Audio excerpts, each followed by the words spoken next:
On the East Coast, the Department of Homeland Security Inspector General finding that DHS has not been effectively screening non-citizens and asylum seekers. This is coming after 8 suspected ISIS terrorists were arrested in 3 major cities after illegally crossing into America via the southern border. Joining me now is Tennessee Senator Bill Hagerty. He's a member of the House Banking, Housing and Urban Affairs, Foreign Relations and Appropriations and Rules Committees.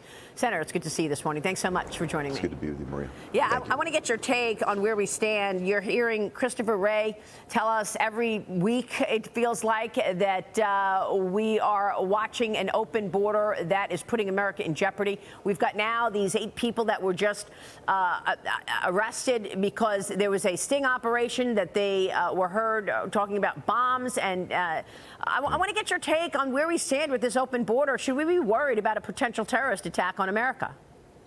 Maria, you and I have been talking about this since 2021 when Joe Biden opened the border. This was the obvious outcome. The national security risk that Joe Biden has precipitated for America is enormous. It's the greatest national security risk that we face as a nation. I saw a Democrat councilman from New York earlier on your show talking about the fact that this could be the next 9/11. Look, the American public should be deeply concerned about this, and they should understand where the responsibility lies. And that's at the feet of Joe Biden and the Democrats. Joe Biden came in his first 100 days, used 94 executive orders to take down the most secure border that we've ever had under President Trump. Biden has had a vendetta against the American public, I presume. This is all about rearranging and changing the electorate in America to favor Democrats, and he's willing to expose us to this type of national security threat. So, it's just shocking. What do you want to say to someone like Representative Debbie Dingell, who I just had on, and we talked about this, and she says, well, it's Donald Trump's fault? It's amazing that the Democrats could even think that the American public would believe this gaslighting. The Democrats have been exactly voting for the fact that they want to count these illegals in the census. They're voting for the fact that they want to continue to fly these people in here illegally.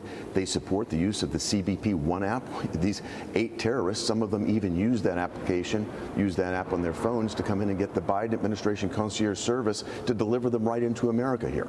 It's absolutely preposterous, and the Democrats need to stand back, own this the way they should. The American public are going to see that they do in November. I predict that. So you believe that we will have a completely new border policy after the election? You believe President Trump will win?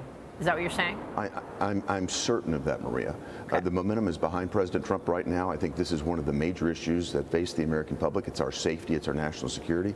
They can see that he delivered a secure border.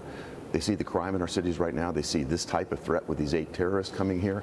They want it fixed, and they know that there's only one person that can do that, and that's Donald Trump. Well, look, he's going to get sentenced on July 11th, just a few days before the Republican National Convention. Do you believe that President Trump will face jail time? It's hard to say what will happen here, but I've talked with President Trump about this extensively. It's amazing that he is going to continue to fight for the American public. He understands that the American people can see he's standing for them. He's the only thing standing between the American public and this use of lawfare against every citizen. The Biden administration is willing to weaponize the entirety of the government. Well, look, the former president is going to be meeting with your colleagues and yourself, Senate Republicans, later today. He's in Washington, D.C. for a business roundtable meeting. He's expected to address plans for the summer and discuss ideas for a strategic GOP governing agenda in 2025. Yes. Senator Hagerty, what do you want to hear from the president? What kind of agenda would you like to see for the GOP in 25? We've got to be shoulder to shoulder and ready to go on day one. President Trump will be ready to issue the executive orders necessary to bring our economy back, to bring our national security back, to put us on the right footing with respect to international foreign affairs. The Biden administration has basically set the world on fire, and it's got to be fixed. It has to be fixed fast. The U.S. Senate, the legislative branch, needs to be ready to stand shoulder to shoulder with President Trump. That means we need to be ready to move immediately. Those first 100 days are going to be critical. We need to have unity right now and be preparing for what will happen and what we'll need to undertake to get our country back in a position to thrive again. And of course, illegal immigration is an issue across the world right now. President Biden is in Italy today for the start of the G7. This is the 50th G7 summit.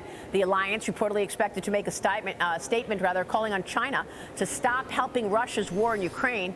Bloomberg writes that the G7 is expected to urge Beijing to, quote, push Russia to withdraw from Ukraine and support a just peace. The alliance also expected to warned small Chinese banks over their ties to Moscow. I want to get your take on that, but largely speaking on the immigration issue, I spoke with the Prime Minister of Italy last year, and she mentioned the immigration issue as her priority, trying to stop illegal migrants coming from North Africa. And here's part of that interview with Prime Minister Giorgia Meloni. Sure. Next year, Italy will take the leadership in the G7. What are you expecting? What do you want to see from the other members? In my opinion, we weren't enough concentrated was Africa. I say it for I'm the direct neighbor. But first of all, Africa is not a poor continent. It's not.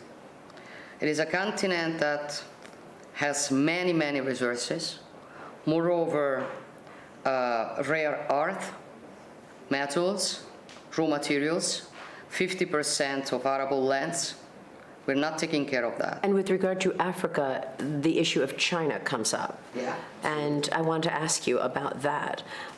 Is China dominating or trying to dominate the continent and scooping up some of those raw materials and metals that you mentioned that are so critical to technology? Absolutely, China has an important presence at the time in Africa. Senator, what's your take on what went on in Europe this last week? You've got Prime Minister Meloni hosting the G7 in Italy after a huge success in European parliamentary elections this last week. Conservatism coming really strongly in those elections. Your take? My take is the same thing that's going to happen here in America. As the public sees that these liberal policies don't work, as they see their national sovereignty invaded, and you think about what's happening to their economy, they need a change. They're voting for it there. We're going to see that happen here in America as well. And Maria, if I could go back for just a moment regarding sanctions enforcement and China. You think about the G7 calling on China to stop helping Russia.